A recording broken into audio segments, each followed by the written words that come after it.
አሁን ዛሬ ላገናኛችሁ የምፈልገው እያንዳንዷ ከጥቂት ነገር ጀምሮ የከበረ ምንለውን ነገር ስናደርግ ያደረግነውን ሁሉ ያደረግነው ለእግዚአብሔር መንግስት። ዛሬ እንደዛ ሐሳብ እንዲኖራችሁ ምጸልየው ለእግዚአብሔር መንግስት ያደረግነውን ነገር እግዚአብሔር ስለቆጠረ እግዚአብሔር ስለተቀበለ እግዚአብሔር ደግሞ ዛሬ በመንፈስ ቅዱስ አማካኝነት ምላሽን ይዞ መጥቷል።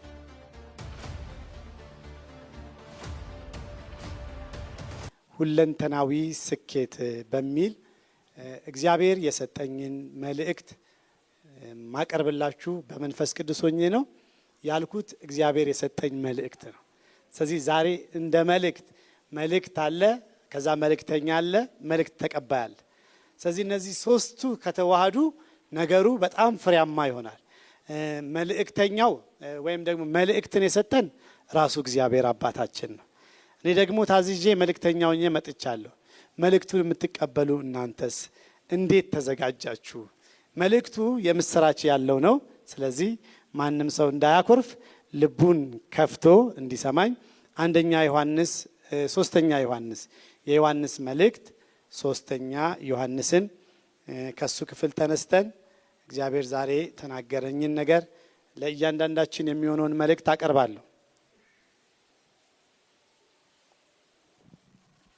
ደስ ይላል። ብዙዎቻችሁ መጽሐፍ ቅዱስ ይዛችሁ ወደ ቤተ ክርስቲያን ስለምትመጡ ይህ ደግሞ የቤተ ክርስቲያናችን ባህል ነው። ወደ ቤተ ክርስቲያን ስንመጣ መጽሐፍ ቅዱስ፣ ደብተር፣ አጀንዳችንን ይዘን መምጣት አንድ የክርስቲያን ስነ ስርዓትና መታወቂያችን ልዩነታችን ነው። ብዙዎች እንደሚሉት በስልክስ መጠቀም እንችላለን፣ ግን ሌላ ቦታ እዚህ ቦታ ላይ በመጽሐፍ ቅዱሳችን እንጠቀማለን። ዮሐንስ ለጋዮስ የጻፈለት መልእክት ነው። ወዳጄ ሆይ ይላል፣ ነፍስህ በመልካም ሁኔታ ላይ እንዳለች ሁሉ መልካም ጤንነት እንዲኖርን በነገር ሁሉ እንዲሳካልህ ጸልያለሁ። ነፍስህ በመልካም ሁኔታ አለች። በሱ ደግሞ ተንተርስሼ ስለ ነፍስህ መልካም ነገር ሰምቻለሁ። ጤናም ያስፈልግሃል። ጤና ብቻ ሳይሆን በነገር ሁሉ እንዲሳካልህ እጸልያለሁ። እስቲ በነገር ሁሉ እንዲሳካ በሉ። በነገር ሁሉ እንዲሳካልኝ በሉ። በውጭው ዓለም ብዙ ሰዎች የሆነ ነገር አቺቭ ሲያደርጉ አንድ ስም ይሰጣቸዋል። ምንድነው? በጣም ሰክሰስፉል ነው። ሰው ቤት ሲገዛ፣ ትዳር ኖሮት፣ ገንዘብ ጥሩ ሆኖ፣ ስራው ሲቀናለት ያ ሰውዬ አንድ ስም ያገኛል። በጣም ሰክሰስፉል ሰው ነው። በወሬም እንትናን ታውቀዋለህ፣ እሱ እኮ በጣም ሰክሰስፉል ነው። ምን አለው ሲባል የሆነ ወይ ነዳጅ ማደያ አለው፣ ቤት አለው፣ ጥሩ ትዳር ነው፣ የሚኖረው ነገር ደስ ይላል ተብሎ ይነገራል። አዎ በጣም ሰክሰስፉል ነው። ነገር ግን የመንፈሳዊ ስኬታማነት ዴፊኒሽኑ ይለያያል። ስለዚህ እዚህ ቦታ ላይ ዮሐንስ ሲጽፍለት ወዳጄ ሆይ በነፍስ እንደተከናወነልህ። ስለዚህ የኛ የአማኞች የእግዚአብሔር ልጆች ክንውን ወይም ስኬት የምንለው ነገር በነገር ሁሉ በሁለንተናዊ ስኬት የሚባለው በመንፈሳችን፣ በነፍሳችን፣ በስጋችን ስንከናወን ይህን አይነት ስኬት ከእግዚአብሔርና ከእግዚአብሔር ብቻ ነው። ዓለም ሰክሰስ የምትለው ወይም ዓለም ስኬት ብላ የምትፈርጀው በሚታየው ነገር የምትጀምረው ራሱ ከውጫዊ ነገር ነው። ለምሳሌ በዓለም ዘንድ እኛ ብንታይ ሞኞች ነን። በዓለም ዘንድ ደካማ ልንባል እንችላለን። ምክንያቱም ደካማ የሚያስመስል ነገር ወይም ሞኝ የሚያስመስል ነገር ለምንድን ነው? ሁሉ ቅድሚያ ወደ እግዚአብሔር ስለምንሰጥ ለመንፈሳዊ ነገር። አሁን ሁሉን ነገር ትተን ዛሬ እሁድ መሰብሰባችን እድር አይደለም፣ የሚከፈለን ነገር የለም። ነገር ግን መንፈሳዊ ነገር ለእግዚአብሔር ራሳችንን ማስገዛታችን ሁል ጊዜ በዓለም ዘንድ የተናቀ ነገር፣ ደካማ ነገር ይመስላል። ነገር ግን በእግዚአብሔር ዓለም አንድ ሰው ተሳካለት የሚባለው የመጀመሪያው ስኬት በመንፈሳዊ ዓለም ወይም ደግሞ በሰማይ ታላቅ ደስታ ይሆናል የተባለው ዳግም ስንወለድ ነው። አንድ ሰው ጌታ ኢየሱስ ክርስቶስን እንደ ግል አዳኙ አድርጎ ተቀብሎ በዛ በሕይወት በሚባለው እግዚአብሔር በመንፈስ ቅዱስ አማካኝነት ተጠምቆ ዳግም ሲወለድ በሰማይ አለ ትልቅ ስኬት ይመዘገባል። መላእክቶች ይደንሳሉ፣ መንፈሳዊ ዓለም ይደሰታል። ለምን? አንድ ሰው ወደ ህይወት ስለተመለሰ። ለዚህ ነው አንድ ቀን ኢየሱስ ክርስቶስ ሚሽን ሰጥቷቸው ላካቸውና ደቀ መዛሙርቱ አጋንንት ወጡላቸው፣ ብዙ ሰዎች ተፈወሱ። በጣም በቃ ታላላቅ ነገሮች ተአምራቶች ሆነው ከተመለሱ በኋላ ለኢየሱስ እንደዚህ አሉት፣ ጌታ ሆይ አጋንንት ተገዙል፣ በሽተኞች ተፈወሱ፣ የሰጠን ነገር አድርገናል፣ በጣም ተደስተናል ሲሉ ኢየሱስ እንደዚህ አለ፣ በዚህ ደስ አይበላችኋል። ደስ ሊላችሁ የሚገባው የመጀመሪያው ነገር ስማችሁ በሰማይ መዝገብ ስለተጻፈ፣ የእግዚአብሔር ልጆች ስለሆናችሁ፣ ዳግም ስለተወለዳችሁ፣ ከጨለማ ወደሚደነቅ ብርሃን ስለመጣችሁ፣ ኃጢአታችሁ ይቅር ስለተባለ፣ ኃጢአታችሁ ስለተደመሰሰ በዚህ ደስ ይበላችሁ። ዛሬም እኔ እናገራለሁ፣ በዚህ ደስ ይበላችሁ። እናንተ እኛ በጣም በምድር ላይ ወይም ደግሞ ሰማይ የሚያውቀው ስኬት የተሳካልን ታላቅ የተሳካልን ሰዎች ነን። እስቲ እኔ ስኬታማ ሰው ነኝ በሉ። ስለዚህ ስኬት የሚጀምረው ከመንፈስ የሆነ ስኬት ነው። መንፈሳዊ ስኬት ይቀድማል። ዳግም መወለድ ይቀድማል። እግዚአብሔር ስኬት የሚለውን ነገር ማስቀደም ይቀድማል። እግዚአብሔር ስኬት የሚለውን ስኬት ካላልን እኔና እናንተ ውጫዊው ነገር እያለን ወይም ደግሞ ዓለም በምትሰጠን ዴፊኒሽን ዓለም በነገረችን ስለዚህ አልተሳካልኝም። ባልተሳካለት ሰው ደግሞ ሐዘንተኛ ነው። የሚጎድለ ሰው ሁሉ ጊዜ ሐዘንተኝነት ስሜት ይሰማዋል፣ ጥፋተኝነት ስሜት ይሰማዋል። ነገር ግን ዛሬ እነግራችኋለሁ፣ ጳውሎስም እንደዚህ አለ፣ የመጀመሪያውን ትልቅ ደስታ በጌታ ደስ ይበላችኋል። እንደገና ደግሜ ላለው ደስ ይበላችሁ፣ ሌላ ነገር አልነግራችሁም። ፊልጵስዩስ ምዕራፍ 3 እንደዚህ አለ፣ በጌታ ደስ ይበላችሁ፣ ደግሜ ላለው ደስ ይበላችሁ፣ ይህንን ብጽፍላችሁ እኔ አይሰለቸኝም ማለት። ለእናንተ የሚጠቅመው ይሄ ነው። የትኛውን ስኬት ማወቅ? የሰማዩን ስኬት ማወቅ። በሰማይ የተከናወነለት፣ በሰማይ ሐሳብ፣ በሰማይ ዲክሽነሪ የተሳካለት እንደኔና እንደናንተ ያለ ሰው የለም። መጽሐፍ ቅዱስ ሲናገር እስራኤል ወይ ምስጉን ነህ፣ በእግዚአብሔር የዳነ ሕዝብ እንዳንተ ያለ ማን ነው? ዛሬ የምትሰሙኝ የሄብሮን ፋሚሊ ምስጉን ናችሁ፣ ስኬታማ ናችሁ። እንደናንተ የተሳካለት ማን ነው? በእግዚአብሔር የዳነ፣ በእግዚአብሔር የተመረጠ፣ በእግዚአብሔር ሕይወት ያገኘ በክርስቶስ ኢየሱስ እንደናንተ ያለ ማን ነው? እሱ የረድኤት ጋሻ ነው፣ የከፍተኛነት ሰይፍ ነው። የሆነ ነገር ያገኘው ነገር እኮ አይደለም። እሱ ራሱ እግዚአብሔር የረድኤት ጋሻ ነው፣ የከፍተኛነት ሰይፍ ነው። ሃሌሉያ! ጠላቶች ይገዙልሃል፣ አንተም ከፍታቸውን ትረግጣለህ። ይላችሁ መጽሐፍ ቅዱስ በብሉይ ኪዳን እንደ እግዚአብሔር ያለ ማንም የለም ይላል። ሌላ ክፍል ላይ ደግሞ እንደ እግዚአብሔር ሕዝብ ያለ ማንም የለም። ልዩነቱ መተላለፉ የእግዚአብሔር ሕዝብ የተሰጠውን ቦታ ስለማያውቅ ነው።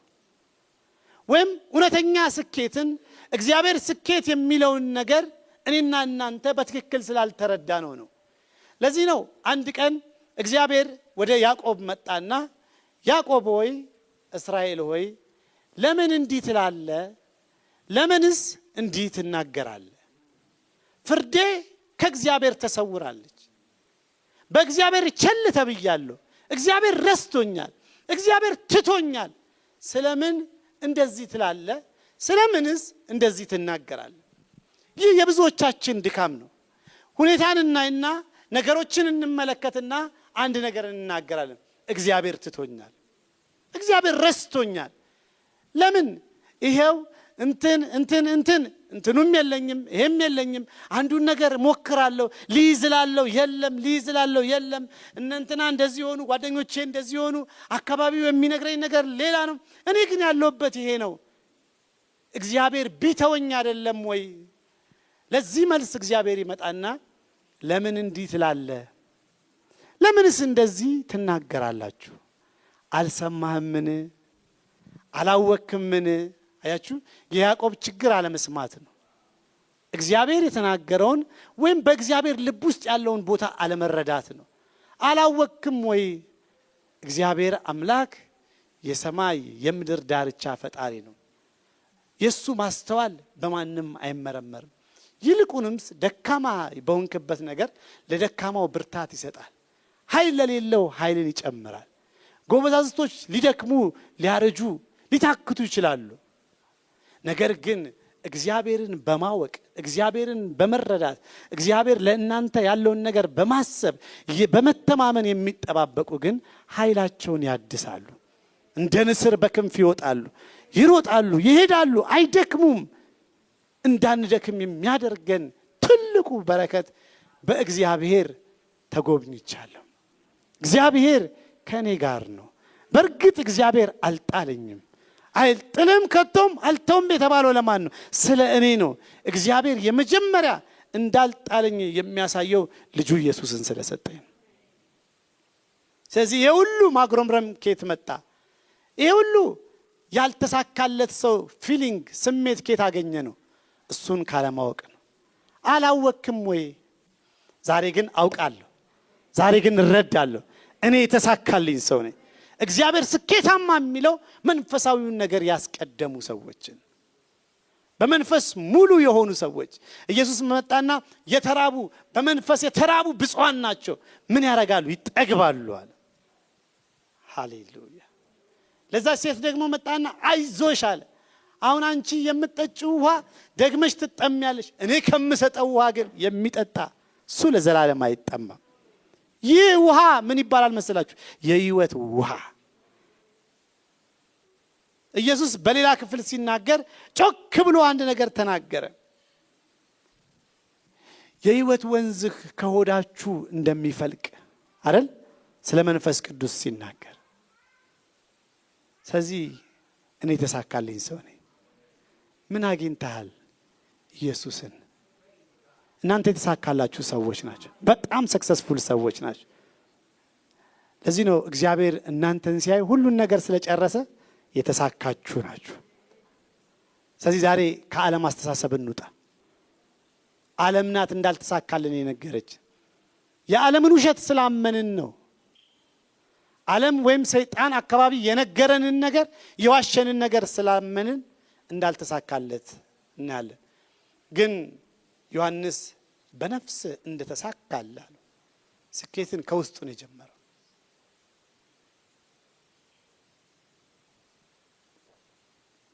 በነገር ሁሉ እንዲሳካል ግን መጀመሪያ እርግጠኛ የሆነው ዮሐንስ በነፍስ ስኬት አግኝቷል አለ። ሃሌሉያ። ስለዚህ ተሳክቶላችኋል። ዮሐንስ ጉድለት አይቷል እኮ። ምናልባት ለጋይዮስ ሲነግረው ጤና እንዲኖረ ብሎታል። ምናልባት ሰውየው የጤና ችግር ሊኖረው ይችላል።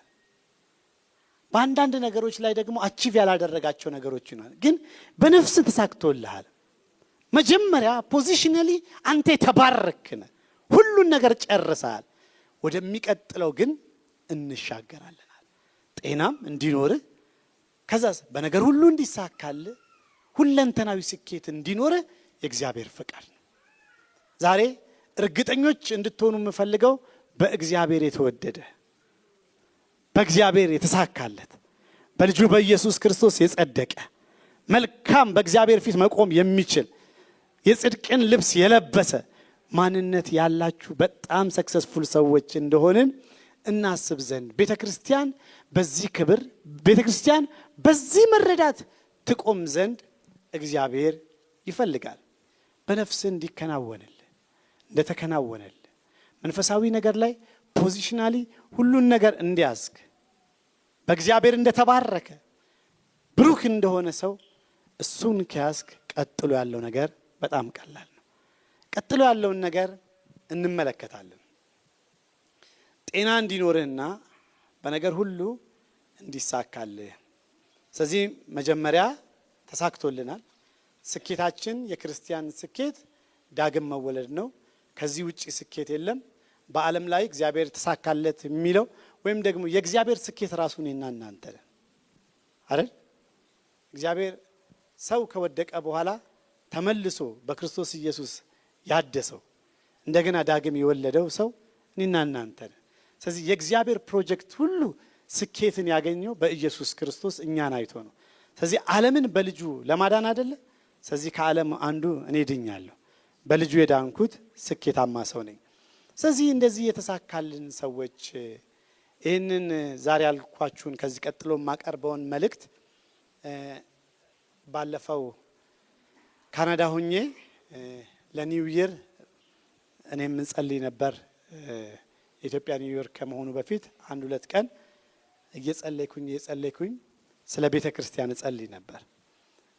የጸለይኩት ኦነስቶኝ ስለ ቤተ ክርስቲያን፣ ስለ ሎካል ቤተ ክርስቲያን፣ ስለኛ ስለ ሄብሮን ቤተ ክርስቲያን እየጸለይኩ ነበር። ያን ጊዜ ግንባታውም እየሄደ ነው።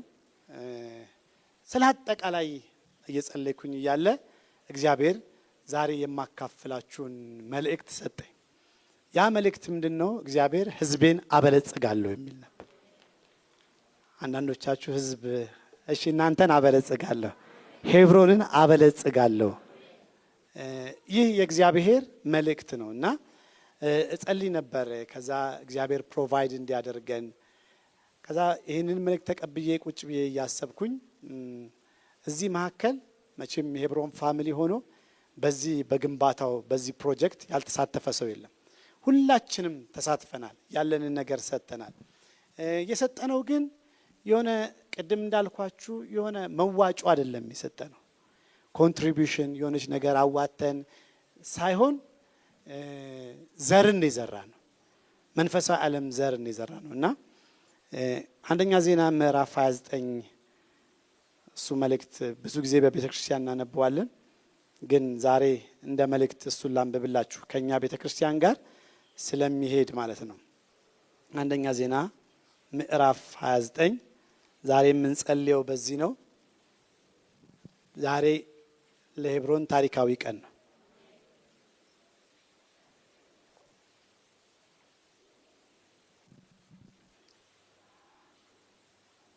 ያልኩት ታሪካዊ ቀን ነው።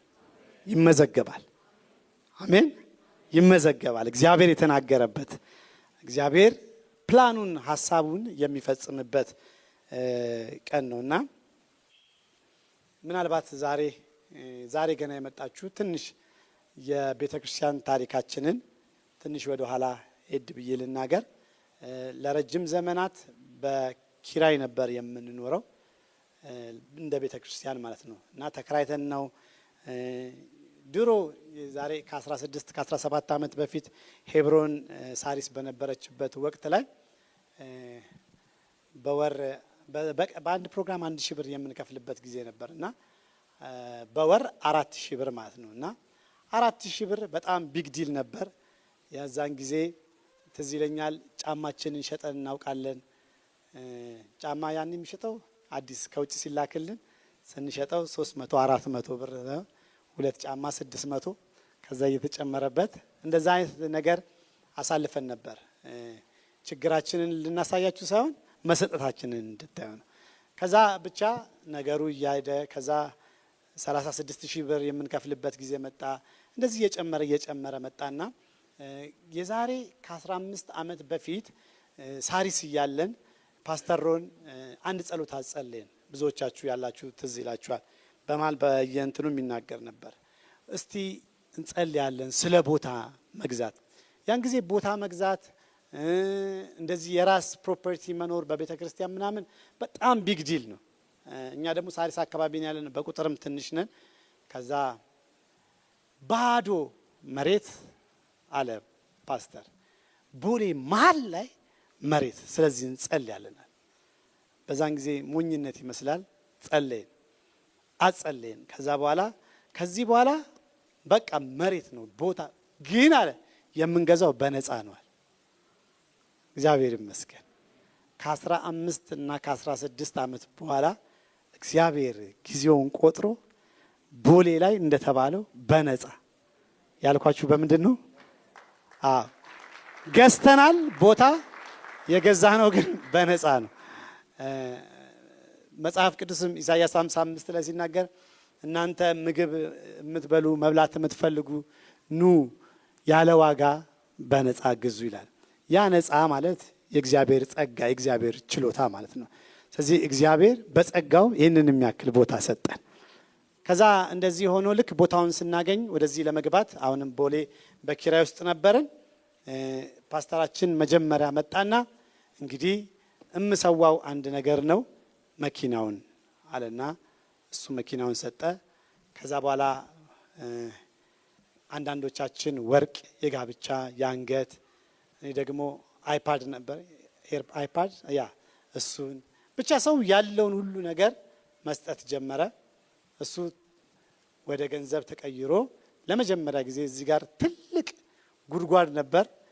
የመኪናው ሽያጭ የምኑ ሲሞላ ጉድጓዱን በብር ነው የተሞላ።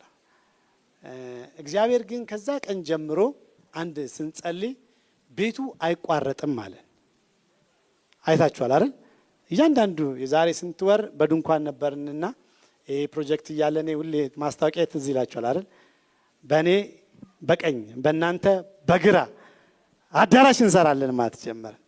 ይሄው እግዚአብሔር ዛሬ እዚህ አድርሶ እንደዚች ቅልብጭ ያለች አዳራሽ እኔ እናንተም ብሆን አጨበጭብ ነበር።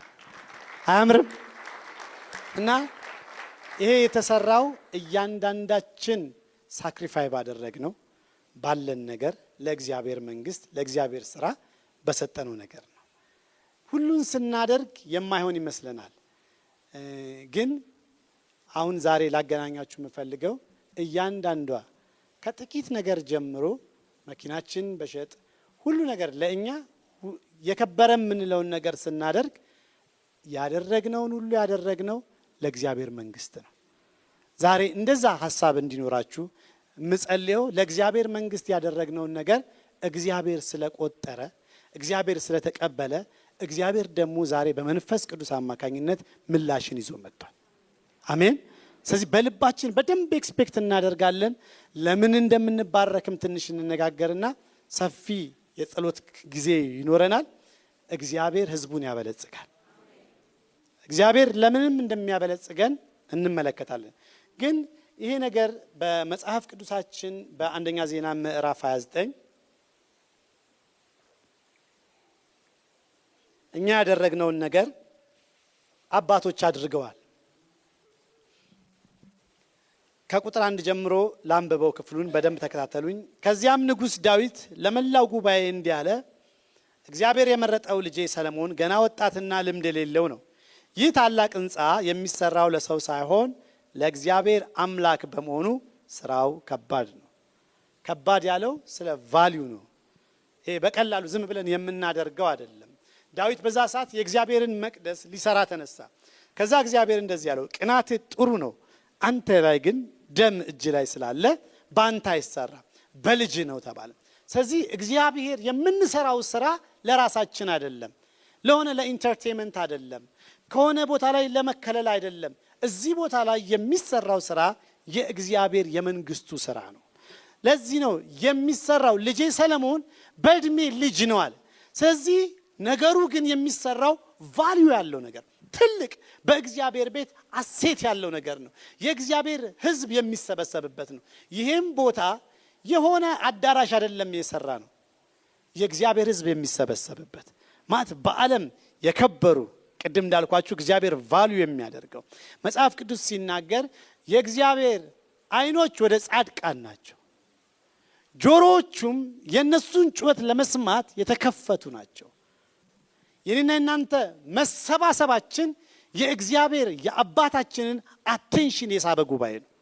ስለዚህ እግዚአብሔር ትልልቅ ጉባኤ ሊማርከው አይችልም፣ የልጆቹ ስብስብ ነው። በዚህ ቦታ ላይ ደጋግሞ ፓስተር ሲናገር እንደሰማችሁት ለጄኔሬሽን ለትውልድ የሚሆን ለጄኔሬሽን ለትውልድ የሚሆን ለማ ጄኔሬሽን ለኛ ለኢትዮጵያ ጄኔሬሽን ኖ ለእግዚአብሔር መንግስት የሚሆን የሚቀጥለው ጄኔሬሽን በእግዚአብሔር ሐሳብ እንዲሞላ ዳዊትም ለዚህ ይመስለኛል የምንሰራው ቤት ህንፃ ለሰው ሳይሆን ለእግዚአብሔር ፕሮጀክት ኦፍ ኮርስ የምንሰበሰበው እኛ ነን፣ ግን የእግዚአብሔር ዲዛይን ያለብን የእግዚአብሔር ሐሳብ ያለብን መለኮታዊ ሐሳብ መለኮታዊ አጀንዳ ያለበት የእግዚአብሔር የሚሰራበት ስራ እዚህ ቦታ ላይ ነው ያለው። እግዚአብሔር ለመስራት ሲያስፈልግ መስራት ሲያስብ የሚመለከተው ቤተ ክርስቲያንን ነው። ስለዚህ እንደዚህ ያለ ዳዊት ስራው ከባድ ነው። እኔም ያለኝን ሀብት ለአምላኬ ቤተ መቅደስ ለወርቁ ሥራ ወርቁን፣ ለብሩ ሥራ ብሩን፣ ለናሱ ሥራ ናሱን፣ ለብረቱ ሥራ ብረቱን፣ ለእንጨቱ ሥራ እንጨቱን፣ እንዲሁም ለፈርጥ የሚሆን መረግ፣ ኬልቅያ፣ ልዩ ልዩ ኅብር ያላቸው የከበረ ድንጋዮች፣ ማናቸውም አይነት የሚያምር ድንጋይ፣ እብነ በረድ፣ ይህንን ሁሉ በብዛት አዘጋጅቻለሁ። እንዴት አዘጋጀ ብትሉ ከዚህ በቀር ለአምላኬ ቤት ካለኝ ፍቅር የተነሳ ለዚህ ለተቀደሰ ቤት ከዚህ በፊት ከሰጠሁት በተጨማሪ ለዚህ ለእግዚአብሔር ቤተ መቅደስ የግል ሀብቴ የሆነውን ወርቅና ብር እሰጣለሁ። ብዙ ጊዜ ብዙ ሰባኪዎችን ሲሰብኩ ዳዊት የሰጠውን ነገር ይናገሩና አንዳንድ ጊዜ ጥሩ ያልሆነ ዳዊት ይህን ሰጠኛማ ምን አለ እሱም ያለውን ነው የሰጠው። ዛሬ እኛም የሰጠነው ያለንን አይደል? ዳዊት ወርቅ ብር አከማችቶ ነበር። ስለዚህ በእግዚአብሔር ፊት ቫልዩ እኩል ነው። ዳዊት ካልኩሌት ብናደርግ በካልኩሌሽን ወደ ቢሊየን ሊደርስ ይችላል ይላሉ ብዙ ጥናት በዶላር። ፓስተር ሮን ከሰጠው ነገር ጋር ግን እኩል ነው። ለምን? እሱም ያለውን ነገር ነው ኦፈር ያደረገው። እናንተም ከሰጣችሁት የጋብቻ ቀለበት ካንገታችሁ ላይ ያወለቃችሁት፣ ከእጃችሁ ላይ ያወለቃችሁት፣ ወይም ደግሞ ልክ እንደዛች ሴት ጥቂት ነገር ሰጣችሁ ኢየሱስ ሲመለከት ትዳሯን ሰጠች ካለው ነገር ጋር በጣም ዋጋው በእግዚአብሔር ፊት የሁላችንም የከበረ ነው። ስለዚህ የከበረ ነገር እንደሰጣችሁ ያላችሁ እንደሰጣችሁ መጀመሪያ ሊሰማችሁ ይገባል። ምናልባት አንዳንድ ሰው የሰጠው ያን ጊዜ ተማሪዎችም ሲሰጡ ነበር፣ ህፃናቶች ሲሰጡ ነበር አይደል? ለነሱ 100 ብር ያላቸው ነው። ስለዚህ በእግዚአብሔር አይን ሲታይ ዳዊትም የሰጠው ዛሬ ፓስተር ሮንም የሰጠው እያንዳንዳችሁም የሰጣችሁት ያላችሁን ነገር ከደሞዛችሁ ሁላችሁም ስትሰጡ ጎድሎባችሁ እንደሆነ እግዚአብሔር አይቷል። ደስ የሚለው ወደ በኋላ መጣበታለሁ። ይህንን ሁሉ ያደረግኩት አለ ለአምላኬ ቤት ካለኝ ፍቅር ነው።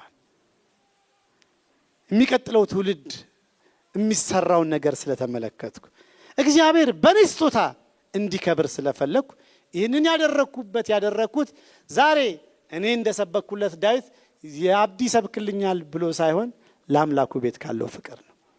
ዛሬም ለአምላካችሁ ቤት ካላችሁ ፍቅር ያደረጋችሁትን ነገር እግዚአብሔር ተመልክቷል። ሃሌሉያ። አንድ ብር ነው፣ መኪና ነው፣ ያላችሁን ነገር ነው፣ ከደሞዛችሁ ነው፣ ዲፖዚት ካደረጋችሁት ነው።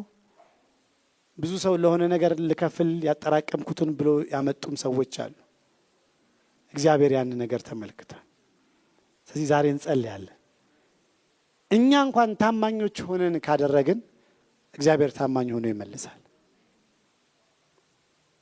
እግዚአብሔር ይባረክ። ለአምላኬ ቤት ካለኝ ፍቅር የተነሳ ይህንን አድርጌያለሁ አለና ቤታችሁ ስትገቡ በደንብ አንብቡት። እኔ ወረድ እያልኩኝ አነባለሁ። ቁጥር 5 እንዲሁም ለወርቁ ስራ፣ ለብሩ ስራ፣ በባለሙያዎች ለሚሰራ ስራ ሁሉ የሚሆነውን ታዲያ ዛሬ ራሱ ለእግዚአብሔር ለመቀደስ ፈቃደኛ የሚሆን ማን ነው? በዚህ ቦታ ላይ የኮንስትራክሽን ቲሞች አሉ። ለነሱም ዛሬ እንጸልያለን። ሃሌሉያ። የሚገርመው ነገር በጣም እግዚአብሔር የሰጠን ቲሞቹ በጣም ይገርማሉ። ሁል ጊዜ ጠዋት ስራቸውን የሚጀምሩት የግል የራሳቸው ስራ አለ፣ ኮሚትመንት አላቸው፣ ቤተሰብ አላቸው። ነገር ግን በጣም ይገርመኛል። ሁል ጊዜ ስብሰባ አላቸው ከፓስተር ጋር። ስንት ሰዓት ይደርሳሉ? እዚህ 1 ሰዓት ተኩል 2 ሰዓት ሰርተው ሁሉን ነገር አስተካክለው ምን ብለው ወደ ራሳቸው ስራ ደግሞ ይሄዳሉ። የእግዚአብሔርን ቤት አስቀድመዋልና እግዚአብሔር ደግሞ ዛሬ አስቀድማቸዋል። ይሄ መርህ ስለሆነ ስለዚህ ማን ነው ታዲያ በፈቃደኝነት ራሱን የሚቀድስ ለእግዚአብሔር ቤት የሚሰጠው? ማን ነው ራሱን የሚለይ ጊዜውን የሚለይ ሰዓቱን የሚለይ? በጸሎት እዚህ ቦታ ላይ የተጋደላችሁ ሰዎች ሁሉን ካለ በኋላ እንደዚህ ይላል ቁጥር 10 ዳዊትን በመላው ጉባኤ ፊት እግዚአብሔርን እንዲህ ሲል አመሰገነ። የአባታችን የእስራኤል አምላክ እግዚአብሔር ሆይ ከዘላለም እስከ ዘላለም ላንተ ምስጋና ይሁን። እግዚአብሔር ሆይ በሰማይና በምድር ያለው ሁሉ ያንተ ነው። ታላቅነት፣ ኃይል፣ ክብርና ግርማ ያንተ ነው። እግዚአብሔር ሆይ መንግስት ያንተ ነው። ከፍ ከፍ ያልህ ነህ። ባለጠግነትና ክብር የሚገኘው ከአንተ ዘንድ ነው። ሃሌሉያ። እዚህ ጋር ላይ ለመቆም እፈልጋለሁ። ባለጠግነትና ክብር የሚገኘው ከአንተ ዘንድ ነው። በዓለም ያሉ ብዙ ባለጠጎች አሉ፣ ነገር ግን ብዙ ክብር የለበትም። እንደዚህ ስላችሁ ለማወዳደር አይደለም። የኛ አሪፍ እነሱ እንቅልፍ አይተኙም ምናምን እየተባለ አይደለም። ነገር ግን እግዚአብሔራዊ ፐርፐዝ ያለው ነው የኛ ብልጽግና። በዛ ውስጥ ደግሞ እግዚአብሔር በረከትንና ክብርን አስቀምጦበታል። ሐዘን የሌለበት ነው። የኛ ገንዘባችንን እያወዳደርን የምንኖረው አይደለም።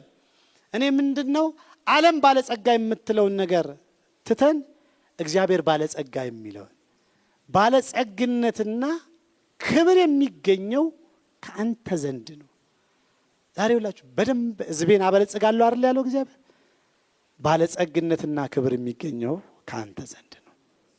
እስቲ ባለጸግነትና ክብር በሉ። የሚገኘው ከአንተ ዘንድ ነው። ከፍ ከፍ ለማድረግ ለሁሉም ብርታትን ለመስጠት ብርታትና ኃይል በእጅ ነው። አምላካችን ሆይ አሁንም እናመሰግናለን። ለከበረ ስምህ ውዳሴ እናቀርባለን። ሁሉ የተገኘው ከአንተ ነው። ለአንተም የሰጠን ከእጅ የተቀበልነውን ብቻ ነው። የመጨረሻ የመስጠት አቲቲዩድ ይሄ ነው። ጎበዝ ስለሆንኩኝ ብር ስላለኝ ሳይሆን የሰጠው ካንተ የተቀበልኩትን። እንደዚህ ብላችሁ አስባችሁ ታውቃላችሁ? ይሄ ነው ባለጸግነት። ይሄ ነው ባለሀብትነት። እግዚአብሔራዊ ባለሀብት ሁሉ የተገኘው ካንተ ነው። ዳዊት ሁሉን ሰጠ፣ ወርቁን ሰጠ።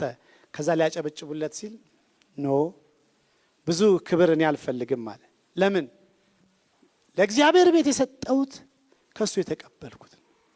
እኔ መጀመሪያውኑ ምን አለኝ አለ። ዛሬ በዚህ አይነት አመለካከት የሰጠን ሰዎች ሁሉ ባለጠግነትና ክብር ይሞላናል። ሃሌሉያ። ዘፍጥረት ምዕራፍ 12 ላይ ላሳያችሁ።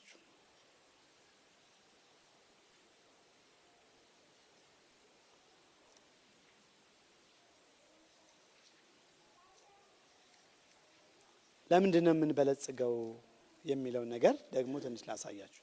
የኛ ብልጽግና በቃ በእግዚአብሔር ዘንድ የተወሰነ ነው።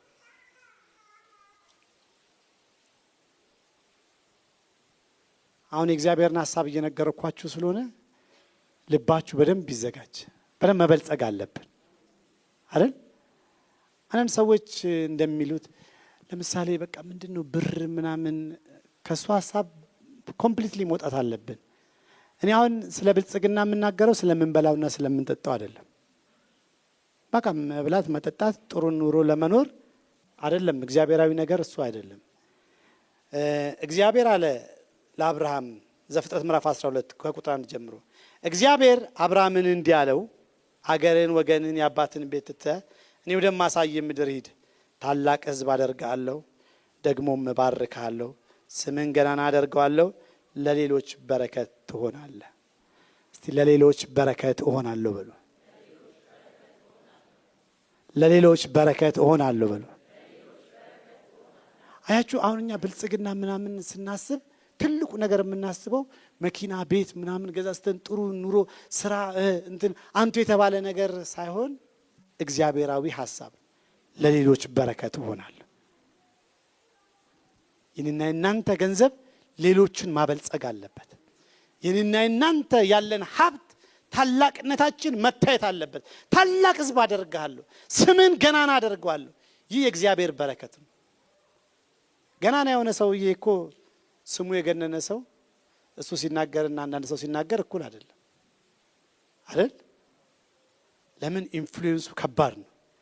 በዛ ኢንፍሉዌንስ በዛ ግነት ኢየሱስን ሲናገር አይታችኋል። አንዳንድ ተጫዋቾች በቀላሉ ጎል ያገቡና አይ ላቭ ጂሰስ ብለው እዚህ ጋር ምናልባት አንዳንድ ጊዜ ዝም በል ሊል ይችላል። ኢንፍሉዌንሱ ግን ገናና ሰው ግን ሲናገር እኔና እናንተ የምንገነው ራሳችንን ለማሳየት ሳይሆን ኢየሱስን ለማሳየት ነው። የምንበለጽገው የምንባረከው በተባረክንበት በረከት ለሌሎች እንደርስ ዘንድ ነው። ስለዚህ መባረካችን መበልጸጋችን ግድ ነው። እኛ ስንበለጽግ ቤተ ክርስቲያን አሁን እንደዚህ የሚጎድለን ነገር አይኖርም። ትውልድ ያሰብነው ነገር በጣም በብዙ ነገር ነው።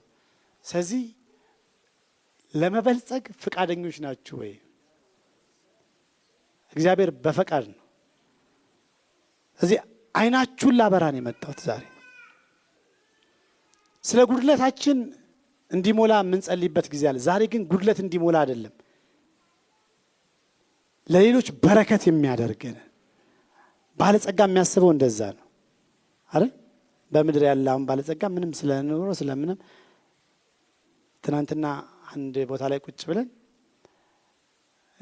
ስለ አንድ መኪና አንድ ትልቅ መኪና መጣና ይህ መኪና እኮ ከዛ እያወራን ነበር። አንዱ እኔ መግዛት እዚህ ደረጃ ብደርስ ነዳጁ ነው ትንሽ የሚያስቸግረኝ አለ።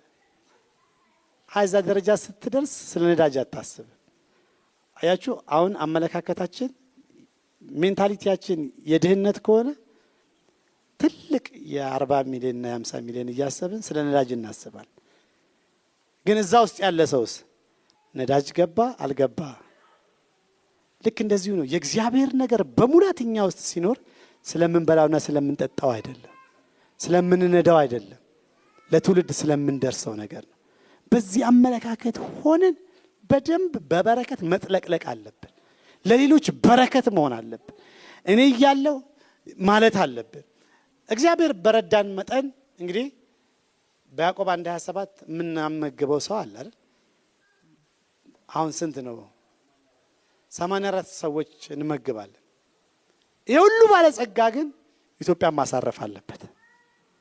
አሜን። ምንም የለንም ብለን አንቀመጥም። 84 ሰዎች እናበላለን እንደ ሄብሮን ቤተሰብ። ግን የሀገርን ራሱ ኃላፊነት መውሰድ አለብን። ለበረከት መሆንን ማሰብ አለብን። ለትውልድ መሆን ማሰብ አለብን። ስለዚህ እግዚአብሔር ሊባርከን ይፈልጋል። ስለዚህ የሰጣችሁት ነገር ፍሬው እንዲበዛላችሁ እግዚአብሔር ይፈልጋል። ለዚህ ነው ጳውሎስ በፊልጵስዩስ መጽሐፍ ያለውን ነገር እና ስለ ይስሐቅ ያለውን ክፍል አንብበን እንጸልያለን። መልእክት ስለሆነ በደንብ ክፍሉን አነበዋለሁ። ቶሎ ቶሎ ስለማነበው ደግሞ ምንም አያስቸኩለንም። ቀስ እያልኩትም ባነብ ፊልጵስዩስ ምዕራፍ 4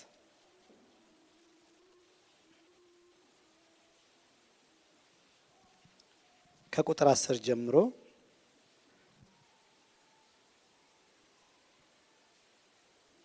ከብዙ ጊዜ በኋላ በአዲስ መንፈስ ስለኔ ማሰብ በመጀመራችሁ ጌታ እጅግ ደስ ይለኛል። በጌታ እጅግ ደስ ይለኛል። በእርግጥ በተግባር ለመግለጽ እድሉ አልነበራችሁም እንጂ ማሰቡን ታስቡልኝ ነበር። ይህን የምለው ስለቸገረኝ አይደለም።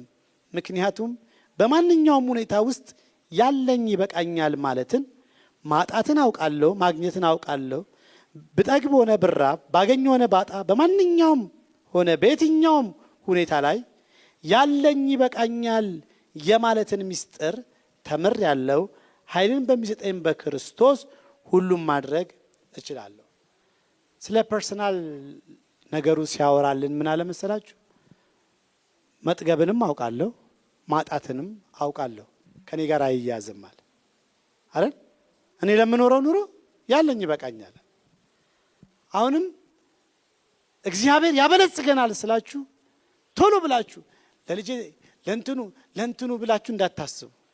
እግዚአብሔር ከዛ ያለፈ አጀንዳ አለው። እሱማ ከሆነ አሁን ያለኝ ይበቃኛል፣ አሁን ጥሩ እየበላሁ ነው አለ። ጥሩ ነገር አለ። የሰጣችሁኝ ነገር ደግሞ ይህን ያህል ለኑሮዬ የሆነ የሚጨምርልኝ ነገር እኔ ያለኝ ነገር ይበቃኛል አለ። ከእናንተም ገንዘብን የምቀበልበት ለኑሮዬ በኋላ ማበስለው ነገር ወይም ለዚህ አይደለም አለ። ጥቂት ነገር አይደለም፣ ያለፈ ነገር እንደሆነ ሲናገር፣ ሆኖም በመከራዬ ቁጥር 11 የመከራዬ ተካፋይ ስለሆናችሁ መልካም አድርጋችኋል። ከዚህ በላይ እናንተ የፊልጵስዩስ ሰዎች ራሳችሁን እንደምታውቁት በመጀመሪያ ወንጌልን በተቀበላችሁ ጊዜ ከመቄዶንያ ስነሳ ከእናንተ በቀር በመስጠትና በመቀበል የትኛውም ቤተክርስቲያን አልተባበረኝም። በተሰሎንቄ በነበርኩበት ጊዜ እንኳን በችግሬ ወቅት ደጋግማችሁ እርዳታ ልካችሁልኛል። ይኸውም ትርፉ ለእናንተ እየበዛ እንደሚሄድ እንጂ ስጦታውን ጓጉቼ አይደለም። ትርፍ ግን ለእናንተ ይበዛል። የሚያስፈልገኝን ሁሉ ከሚያስፈልገኝም በላይ ተቀብያለሁ። የላካችሁልኝም ስጦታ ከአፍሮዲጡ እጅ ተቀብዬ ተሞልቻለሁ። ይህም መዓዛው የጣፈጠ በእግዚአብሔር ዘንድ ተቀባይነት ያለው ደስ የሚያሰኝ መስዋዕት ነው። አምላኬም እንደ ታላቅ ባለጠግነቱ መጠን የሚያስፈልጋችሁን ሁሉ በክርስቶስ ኢየሱስ ይሞላባችኋል። ብዙ ጊዜ እቺ ቁጥር 19 ታዋቂ ቨርስ ናት። አምላኬ እንደ ታላቅ ባለጠግነቱ መጠን የሚያስፈልጋችሁን ሁሉ በክርስቶስ ኢየሱስ ይሞላባችኋል። አው ይሞላብናል። ጳውሎስ እዚህ ቦታ ላይ የጻፈላቸው ስሌቱን ያበዛላችኋል። የዘራችሁት ዘር አለ፣ በአገልግሎቱ ላይ ተቀብዬ ተሞልቻለሁ አለ። ከዛ በኋላ ግን ብዙ ጊዜ አይታችሁ ከሆነ አንዳንድ ሰዎች ሲያወሩላችሁ እንትን ቸርች ሄጄ እንትን ሰጠው ከዛ በኋላ እንደዚህ ምንም የሆነ ነገር የለም። ወይም ፓስተሩ ወይም የሆኑ እንትኑ ነው የሚጠቀሙት። አንዳንድ ደግሞ አይታችሁ ከሆነ ህዝቡ በቃ ድሃ ሆነ፣ እንትኑ ፓስተሩ እየበለጸገ ነው ምናምን። ሌላውን ተውት፣ ምንም አይመለከተንም። ግን በእግዚአብሔር መንግስት ውስጥ መጀመሪያ የሰጠነው የሆነ ከፓስተሩ ከሰውየው ከሆነ ነገር ጋር ካያያዝ ነው ትክክል አይደለም። ከዛ ደግሞ ምላሹን የሚሰጠን ፓስተሩ አይደለም። ምላሹን የሚሰጠን ወንጌላዊ የሆነ ነገር አይደለም።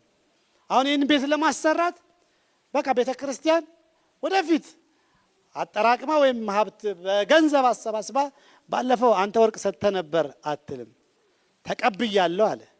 የሚመልስላችሁ ግን አምላኬ ነው አለ። አያችሁ መርሁ ተቀብያለሁ በደስታ። ጳውሎስ ሼም የለበትም። የላካችሁልኝን ተቀብያለሁ ይሉኝታ የለበትም። ለምን? አምላኬ እንደ ባለጸግነቱ መጠን የሚመለስላችሁ ደግሞ አለ እንደሰጣችሁት መጠን አይደለም አለ። ለምን? መላሹ እኔ አይደለሁም፣ ውለታም አይደለም። ልክ እግዚአብሔር ለኤልያስ ምን አለው መሰላችሁ? አንደኛ ነገሥት ምዕራፍ 17 ላይ ታገኙታላችሁ። ወደ ሰራፕታ ሂድ፣ በዚያም እኔ የምትመግብህን ሴት አዘጋጅቼልሃለሁ አለ። አሁን እንደዛ ሲባል ኤልያስ ማሰብ ያለበት ትልቅ ፓላስ ውስጥ ያለች በብዙ እህል ያላት በጣም ባለጸጋ ሀብታም የምትባል ሴት ጋር ነው። ከዛ እግዚአብሔር ሂድ ብሎት ነው፣ በምሪት ነው ሄደው። ሲሄድ የሆነች አንድ ምስኪን ሴትዮ ናት። እስቲ የሚበላ ነገር አለች ስጪኝ ሲላት አይ የለኝም አለች። እግዚአብሔር ምን እምትመግብህን የራቡን ዘመን የምታሳልፈውን ሴት ሰጥቻለሁ አለ። ከዛ እሺ ለመመገብ ሬዲ ሆኖ ሲሄድ እኔና ልጄ በልተን የምንሞተው ጥቂት ዱቄትና እንደዚህ ነው ያለው። አያችሁ የእግዚአብሔር ሰዎች እግዚአብሔር ለሰዎቹ ሊያበዛ ያለውን ነገር ነው እንጂ የሚያስቡት እነሱ ስለሚበሉት አይደለም። በእርግጥ ያቺ አንድ ቂጣ እሷም ልጇም በልተው የሚቀጥለው ቀን ሊሞቱ ነበር። አሁን ኤልያስ አይ እንደው እዛው ጋር ያዡ። አንዳንድ ጊዜ ወደ ቤተክርስቲያን አንዳንድ ስጦታ ሲመጣ በስጋ ስናየው እንትን ይላል። አረ ችግር የለም ያዙት ካልን ልናስበላችሁ ነው ማለት ነው። ከዛ አምጪውና አለ መጀመሪያ ከመጀመሪያው ነገር ያለውን ነገር እኔ ልብላው አለ። ለምን? የሚበዛውን ስሌት ስላየ ነው። ዛሬ በሰጣችሁት ነገር ሁሉ እግዚአብሔር ስሌቱን ያበዛዋል፣ ስሌቱን ያበዛዋል። አሜን። አሁን አባባ እጁን አንስቶ አሜን አለ አይደል? እሱም የሰጠው ለራሱ ፕሮጀክት አይደለም፣ ለእግዚአብሔር ቤት ስለሆነ ነው። ስጦታ ላይ እዚህ ጋር መሪዎች ስለሆንን ለእኛ ስፔሻል ፌቨር አይደለም፣ እኛም መስጠት አለብን። ከዛ በቃ የሰጠሁት ስለምመራው ቸርች ብለን ካሰብን ተሳስተናል። ስለ እግዚአብሔር መንግስት ነው። እግዚአብሔር ምላሹንም ያበዛዋል። ከዛን ቀን ጀምሮ ይላል በሴትዮዋ ቤት ረሃብ ታሪክ ሆነ። ከማድጋው አልጎደለም ማለት እንዴት እንደሆነ አይታወቅም። ለምን? አምላኬ እንደ ታላቅ ባለጸግነቱ መጠን የሚያስፈልገውን ይሞላባቸዋል። ሃሌሉያ። ዛሬ ለቤተ ክርስቲያናችን ሁላችንም ተቆርሰናልና ያለን ነገር ተሰጥቶናል። ብቻ እንደሰጣችሁ ፊል እንድታደርጉ ነው የመጀመሪያ። ከዛ በኋላ ስንጸልይ ነው ውጤታማ የምንሆነው። ሰጥቻለሁ፣ የሰጠሁትን ነገር እግዚአብሔር ተቀብሎታል። ጳውሎስ ምን አለ መሰለች? መዓዛው ፕሬዝ ጋድ፣ መዓዛ ያለው የሆነ ሽቶ ተቀባይነት ያለው ደስ የሚያሰኝ መስዋዕት ሆኖ ወደ እግዚአብሔር ቀርቧል።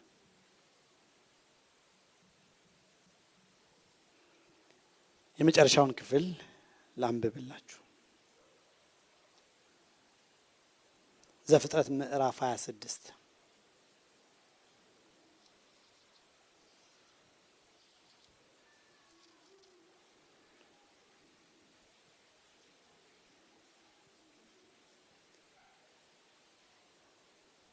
ድንገት ዛሬ ወደዚህ ቤተክርስቲያን የመጣችሁ እናንተንም ይመለከታል። እዚህ ቤተክርስቲያን ላይ ስላደረጋን ነው ብቻ ሳይሆን በእግዚአብሔር መንግስት ላይ ኮንትሪቢዩት ስላደረግ ነው። ባላችሁበት ቤተክርስቲያን ባላችሁበት ቦታ ለእግዚአብሔር መንግስት ለእግዚአብሔር ኪንግደም ስለሰራነው ነገር ነው እየተነጋገርን ያለ ነው። እኛ ደግሞ እንደ አንድ ቤተክርስቲያን ለእግዚአብሔር መንግስት ይህንን 1 ዓመት ባለን ኢነርጂ ባለን ኃይል እየዘራን ስለነበረ ዘፍጥረት ምዕራፍ 26 ቁጥር 11 ቁጥር 12 ይስሐቅ በዚያ ምድር ዘርን ዘራ፣ እግዚአብሔርም ባረከለት፣ በዚያኑ ዓመት 100 እጥፍ አመረተ። ይህን ክፍል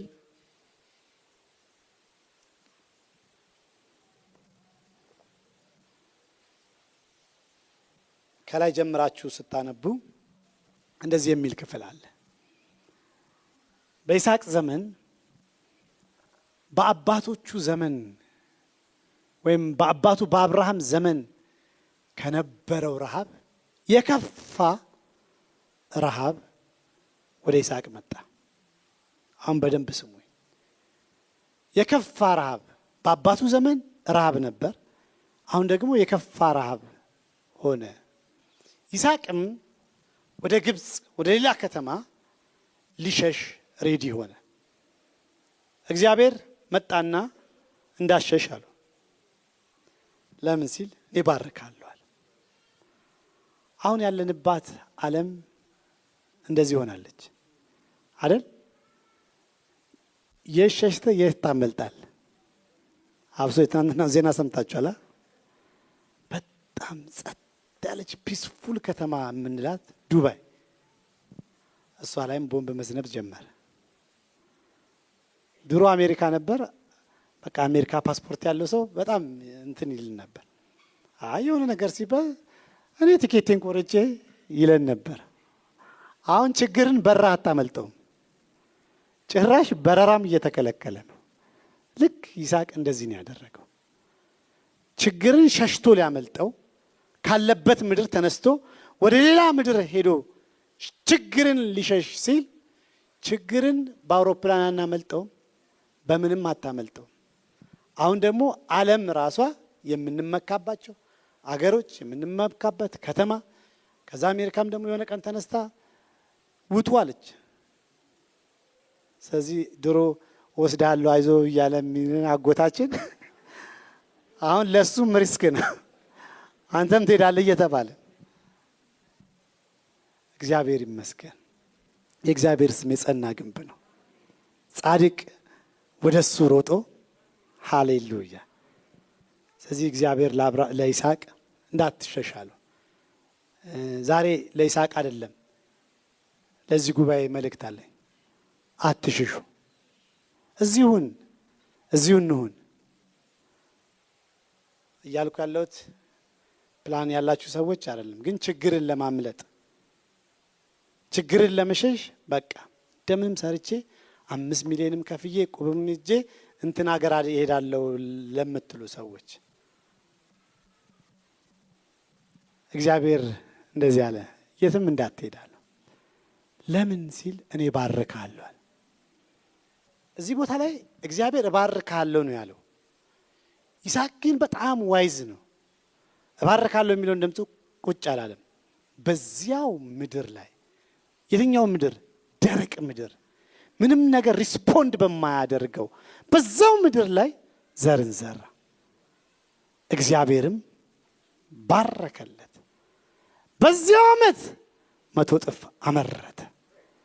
ዛሬ በዚሁ ዓመት 2018 ሳያልፍ 100 እጥፍ እናመርታለን። የትኛው 100 እጥፍ መሰላችሁ? የሰው 100 እጥፍ አይደለም። ሁል ጊዜ እስካሁን ሳይንስም ምንም ያልደረሰበት ነገር አንድ በቆሎ ይዘራል ወይ 2 በቆሎ ቢዘራ ግንድ ያወጣል አይደል? አንዱ ጋር 1000 በቆሎ ሊሆን ይችላል፣ አንዱ ጋር 500 ሊሆን ይችላል። ምንም በቃ እኩል አንድ አይነት በቆሎ አንድ አይነት ዘር አድርጋችሁ ሲመለስ ግን ለምንድነው? አካል ማልበስ የጌታ ስራ ነው። መዝራት ነው የኔና የናንተ ስራ። ስለዚህ 100 እጥፍ እንደሚባለው 1000 ሰጥቼ 10,000 100,000 ሳይሆን የእግዚአብሔር 100 ግን እናተርፋለን።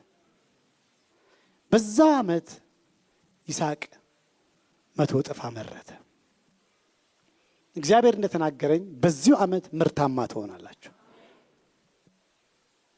ደሞዛችሁን ሰጥታችኋልና ያላችሁን ነገር በእግዚአብሔር ፊት አስቀምጣችኋልና ጥቂት የሚባለው በእኔና በእናንተ ነው። እግዚአብሔር ልባችንን ተመልክቷል። ለአምላካችሁ ቤት ያላችሁን ፍቅር አሳይታችኋልና ከሕፃናት ጀምሮ እስከ ትልቅ እስከ አዋቂ ድረስ ያላችሁን ነገር ለእግዚአብሔር ሰጥታችኋልና ዛሬ እግዚአብሔር ይባርከናል፣ ያበለጽገናል፣ ከፍ ከፍ ያደርገናል። ባለጸጋ ለማድረግ ኃይል በእጅ ነው ያለው። ለጥቂት ለምንበላው ለምናምን አይደለም፣ ለምንተርፈው ለትውልድ የሚሆነውን በዚህ መንፈስ ስለምንጸልይ በዚህ በረከት መባረክ ስላለብን በመንፈስ ቅዱስ መረስረስ ስላለብን ሁላችሁም እንድትጸልዩ እጋብዛችኋለሁ።